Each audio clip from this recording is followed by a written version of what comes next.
Banyak sekali ya yang saya alami ya sama dia.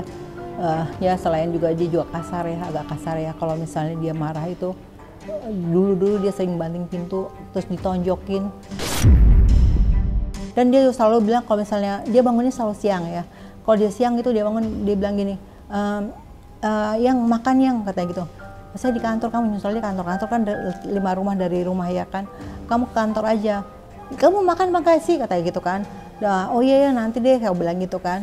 Nah kadang-kadang saya sampai rumah, lalu saya udah tadi makan gitu apa. Kamu nggak makan, langsung diambil makanannya dibuang ke tempat sampah.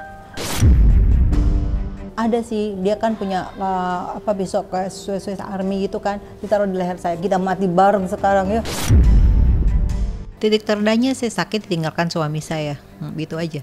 Dia tinggalkan saya pas lebaran, ya kan, ada seorang suami ninggalin karena lebaran, saya cuma berdua sama anak saya, ditinggalin dan saya sakit stroke, tidak bisa jalan. Terus dia gitu saya juga kena COVID dan dia tidak mau, sementara senang-senang dia mau gitu saya sakit ditinggalkan, cuma gitu doang. Saya juga dikasih cobaan juga stroke juga ya karena kelalaian saya juga ya kan, dan saya juga salah pilih pasangan juga ya kan, bukan seorang yang menuntun saya ke arah yang benar juga enggak. Kita main judi terus gitu kan, kita senang-senang terus, kita keluar negeri terus, berhura-hura terus gitu kan. Begitu saya sakit juga tidak diperhatikan. Saya pikir itulah hidup yang saya pikir cobaan buat hidup saya. Tapi insya Allah ya dengan cobaan ini Allah juga berbuat sangat sayang sama saya. Jadi saya dikasihkan jalan yang terbaik sama Allah. Saya dipisahkan ya kan. Saya juga bisa lebih move on lagi, saya bisa lebih berbuat baik sama manusia lagi, saya juga bisa lebih berprestasi lagi, ya kan, insya Allah ya kan ya, saya pikir gitu, ya mudah-mudahan dia juga lebih baik lagi ya dari yang dulu dilakukan kepada saya gitu. Udah lepas, lega, alhamdulillah ya sekarang saya lebih enjoy, tidak terbebani, hidup saya happy, saya ngatur hidup saya ke depan, dengan ke anak buah saya dan karyawan saya, dan enjoy dengan vlog saya, dengan YouTube saya. Ya itulah bagian dari hidup saya sekarang ini, insya Allah ya. Saya sih nggak, orang waspada sih terserah orang aja ya, saya nggak mau nasihatin orang juga ya. Ya maksud saya ya kali aja memang dia udah hijrah dan benar-benar sadar ya kan dari kelakuan yang dulu-dulu, ya saya pikir alhamdulillah aja, kita doain aja semua yang terbaik buat orang ya kan, kita nggak boleh jahat jadi orang. Punya pasangan lagi ada ingin punya pasangan lagi nggak? Aduh yang bener, yang amin ya, amin ya, amin ya, amin deh, amin Tapi aja. kriteria Mbak Anggi yang seperti apa sih? Yang kaya dong.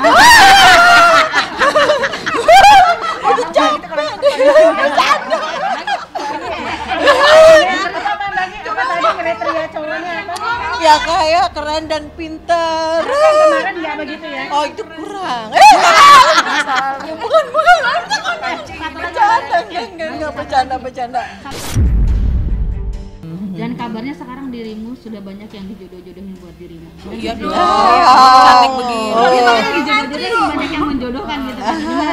Gimana tuh? Amin aja. Amin. Berarti pengennya tetap sama-sama pengusaha ya Mbak Anggi saat ini. Ya insya Allah ya. Gak mau artis lagi. Insya Allah, doain aja yang terbaik. Iya memang saya. Semuanya saya yang menceraikan, saya yang bawa lawyer, itu aja. Saya bisa tegesin aja bahwa saya yang menceraikan dia. Udah. Karena dia sudah pergi dari rumah saya. Jadi saya ceraikan, udah titik. Maaf, banyak barang-barang yang sudah itu masih tetap dibawa sama dia, itu benar nggak sih Mbak Anggi? Waktu dia pergi semua barang udah dibawa pergi semua. Sejak saya kena stroke, terus saya sakit ke COVID, barang dia sudah tidak ada satupun di rumah saya.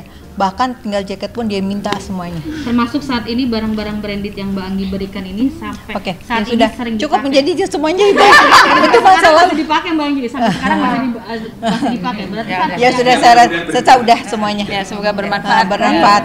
Konfirmasi tentang kemarin kan kabar tentang foto yang di belakang dada punggung itu sempat mengatakan bahwa itu mamahnya dia gitu. Saya mirip sama Mama Hidia. Tapi sebenarnya gimana? Saya mirip sama Mami, oke.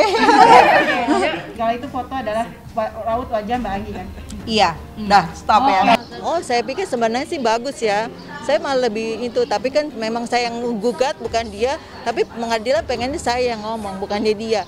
Kalau dia maunya dia yang gugat ya kan. Tapi kan sini jelas bahwa dia meninggalkan saya lagi saya sakit, kalian lihat sendiri kan. Nah itulah Ferry Irawan gitu. Saya memaafkan mereka, buat apa ya sakit hati. Tinggal mereka aja sendiri memperbaiki diri, saya pikir gitu. Keluarganya Mas Ferry ya? Keluarganya Ferry alhamdulillah masih baik, sama Mami juga masih baik. Sama Ferry-nya? Sama Ferry-nya masih ngegantung. Lagi sibuk honeymoon. Lagi sibuk honeymoon. Pokoknya intinya ya selalu mendoakan yang terbaik lah ya kan. Mendoakan semoga pernikahannya langgeng, sakinah mawaddah warahmah, cuma ya udah sampai di situ aja gitu kan. Sekarang masih belum bisa berkomunikasi ya mungkin mereka lagi honeymoon gitu kan. Ya mereka honeymoon ya kita kerjain ini gitu kan. Lagi mungkin ada pesan nggak buat Mas Ferry gitu? Ya selamat aja, semoga nggak cerai lagi. Soalnya kan ini udah keempat kali. Kan pertama kan Ma Audrey, dia bilang 2 kali, udah cukup banyak. Mbak Anggi boleh tegasin Mbak Anggi apa ucapannya Mbak Anggi tadi? Doanya Mbak Anggi untuk Ferry. Ya nggak cerai lagi dan untuk terakhir kali. Oke, itu aja.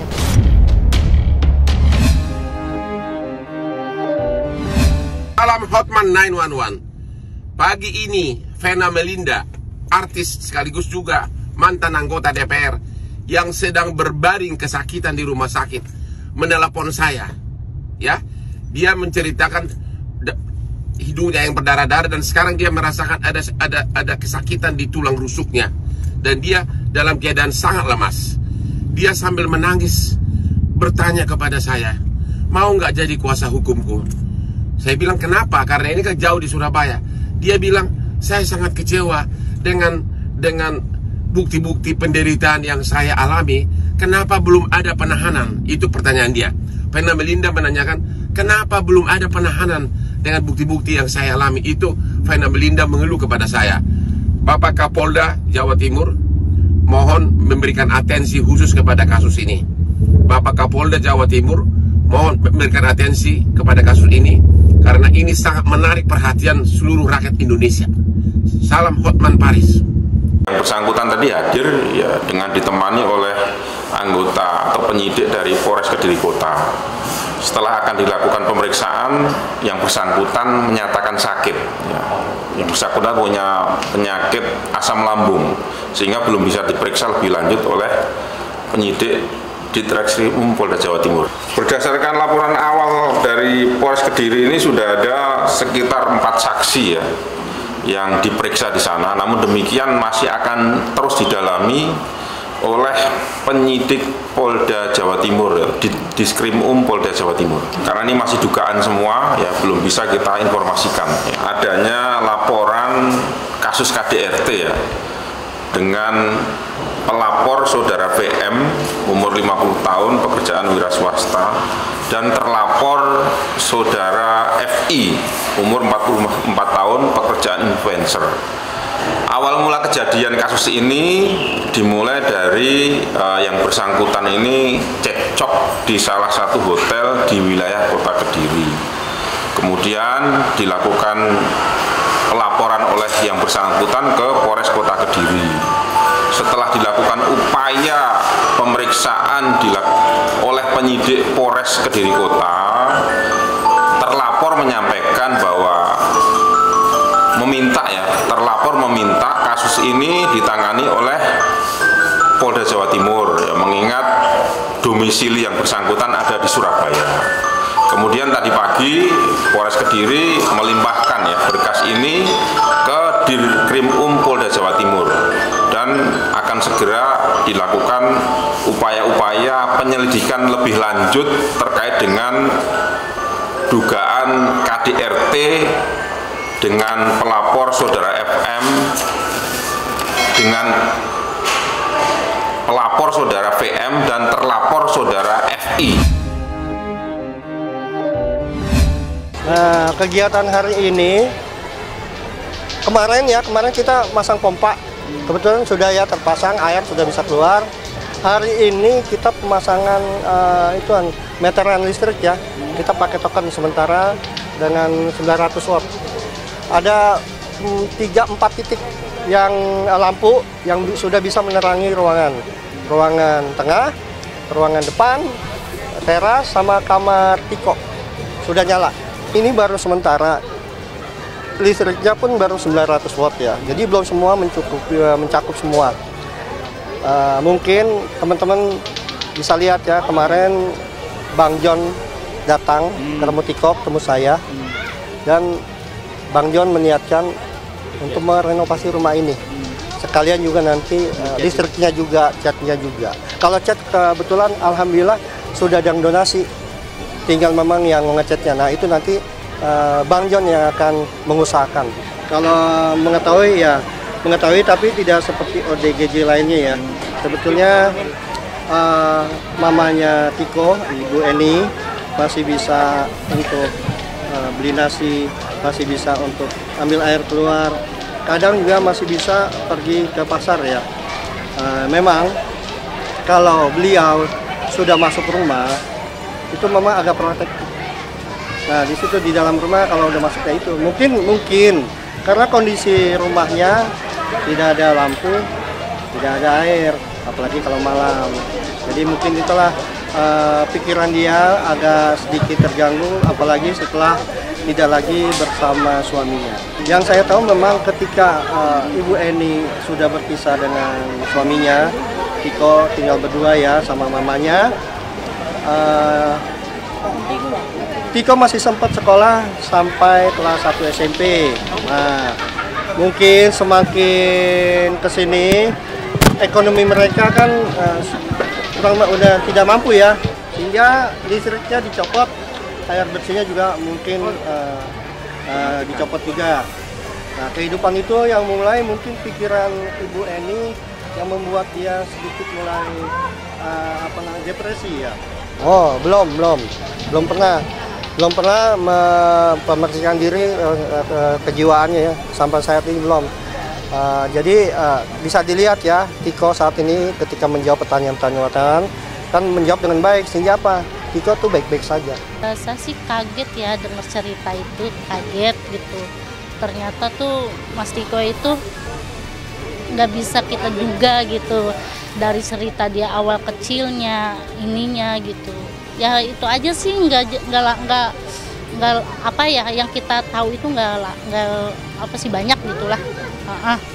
Nggak banyak yang kita tahu. Kalau untuk sifat, iya kalau Mas Tiko itu orangnya murah senyum ya, terus sering nyapa, terus udah gitu juga orangnya juga nggak sombong sih, baik ya. Nggak tahu sama sekali. Jualan aja baru 2 hari dari kemarin sampai sekarang. Nggak ada yang tahu. Karena kaget juga ya, bisa viral banget gitu. Kalau untuk ramenya ini memang sebenarnya sih warga sini juga antusias juga pengen tahu gitu kan. Cuman kerumunan banyak begini jadinya bingung gitu kan.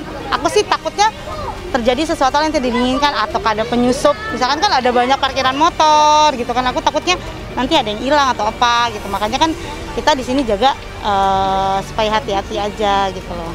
Mengganggu sih enggak, selama mereka tidak terlalu ramai ya. Mengganggu sih enggak. Mungkin untuk pedagang-pedagang kan jadinya ada lahan rezeki dari Tiko gitu loh. Sudah dipasang listrik, sudah dipasang pompa air gitu. Alhamdulillah sudah dipasang. Pembersihan sih enggak, karena terakhir itu Sabtu kemarin kita pembersihan ya. Karena kan ada 2 kali pembersihan. Kalau untuk hari Sabtu kemarin terakhir pembersihan, udah kita steril, jadi nggak boleh ada yang masuk lagi.